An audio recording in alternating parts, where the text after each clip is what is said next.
What's the story with this car? So it's a classic Tamiya 1/20th scale kit. So Tamiya had a lot of F1 kits, and everyone was anticipating the next release at the end of the season, because it was always towards the end of the season before they would release anything, because obviously it was all secretive about the design of the car. That's right. So you never got the car kit during the season, you'll get the next one. So end of the year, you'll be waiting for whatever comes out. And so this was during that time, you talk about the 90s. Yeah. So this particular one would have been, let's see if 80s? Put a date. 82. Okay, so 1982. So we're talking about Nelson Piquet and what else is it? Number 2, Riccardo Patrese. Oh, wow. Yeah. Okay, so this is a turbo car. So as everyone knows, the turbo car era was an amazing era to watch. Definitely. It was a dangerous time.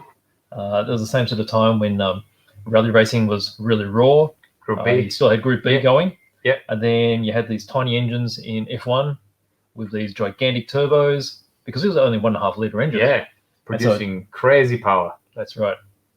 And they had the two classes, didn't they? They had, naturally aspirated and turbo.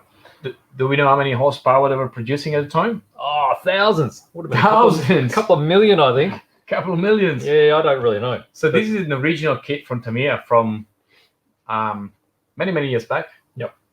So what's the year on it? What's that, the year? 1983. So 1983 production kit. It's all original. So it's close to 40 years old. Yes. Yes. Wow. Really nice too. So the F1 kits were always 1/20th scale. Yep. So the cars are 1/24th, and people used to always say, "Oh, why didn't they make them all the same scale?" Because I make 24 scale cars. The thing is that there were some 24 scale F1 cars that were available. They just looked tiny. They looked like a go-kart, and you couldn't really see much detail. Yeah. So Tamiya opted to go for 1/20th scale, which when it's fully built is about the same size as a 24 scale car. A bit larger, a bit more detailed. Yes. So, and they always had interior detail. So they designed them so that after you finish it, you can pull off the cowling and see all the engine design. Wow. So yeah. So if we have a quick look at... So let's go to top camera. Yep. There we go. All right. So you can see there's a driver figure. Driver figures are actually quite rare. Later on, the driver figures were sold separately. I guess not a lot of people like doing figures because figures are quite difficult. Yeah. But then under here, you'll see the traditional sort of grey plastic that Tamiya uses. They use that for all their interior bits. And so you've the got color of that plastic is still the same today, isn't it? It is. I don't think it'll change at all. Yeah. So that's got you see the radiators across here. There's the engine blocks. You got the gearboxes and the exhaust system all on this part here. Then they get into the black section. The black section was generally sort of suspension and wheels. So you got the wheels here, the multi-piece wheels. You got the seat, and then all the suspension arms. And you may not be able to see, but they're actually little clips here because it's designed to clip together. And then the front suspension actually has steering as well. Okay, so you got steering wheel and shocks all on that one. And then here we get into the bodywork. Okay, so you got here, you can see the ground effects just under there. Yep. You got the top monocoque. There's the cowling. So after you finish, this would actually all lift off, and you'll see the whole underside of the chassis. And you got your tinted glass there. Why it was blue, I'm not too sure. Okay, you got your multi pieces for your wings. You got your rubber tires here. Yes. So you got rubber tires. So they're a solid rubber tire. And then there'll be some screws in there as well, because generally you'll have the screws poking out of the uprights. Got O-rings. You got some metal. Oh, there's some metal. So that'll be for the steering rod.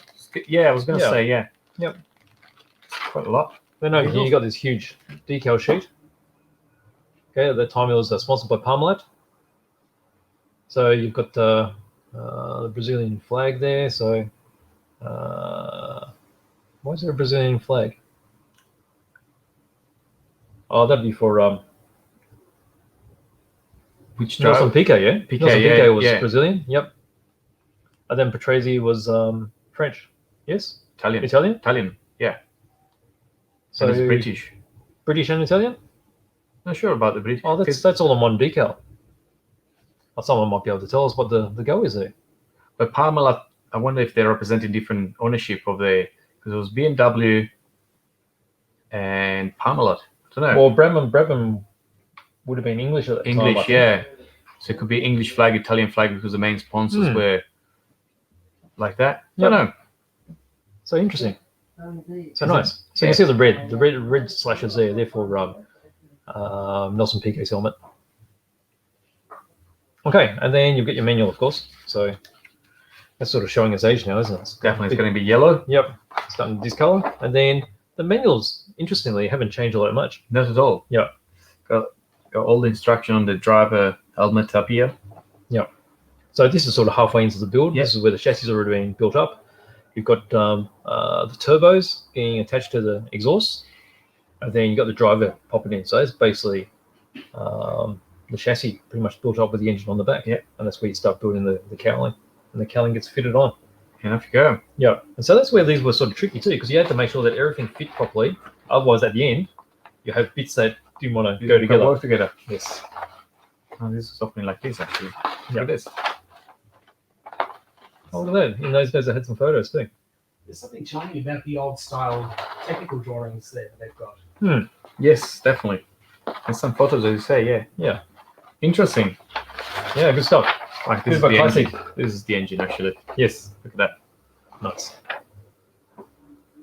Engine and the engine mount. Yes. Yeah, it's cool. So what was this again? This was 570 horsepower at 11,000 revs. Here we go. That's a bit of power, isn't it? That's pretty quick. Definitely. At that time, the Brabham was owned by Bernie Ecclestone. Oh, right. That's probably why his picture's on the side of the box. So both of the Brabham drivers, Piquet and Riccardo Patrese, pushed the cars to the limits. Where did they end up? Can't remember. I think they did reasonably well. Doesn't actually have the results there, but yeah, very interesting. There we go. So Really nice. Original Tamiya kit from 1983. So it's got marking options here for the South African GP and also the Canadian GP. So you've got slight variations in the decals. It's cool. Very good. Something different, isn't it? Definitely.